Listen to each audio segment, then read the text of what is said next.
අපේ කතා දැල්ලට නොපෙනී දෙකට පාතියම්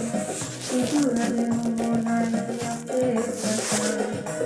විරල කොනක වරාහිනින්නේ ඔබේ මගේ මා පවන්තෙනි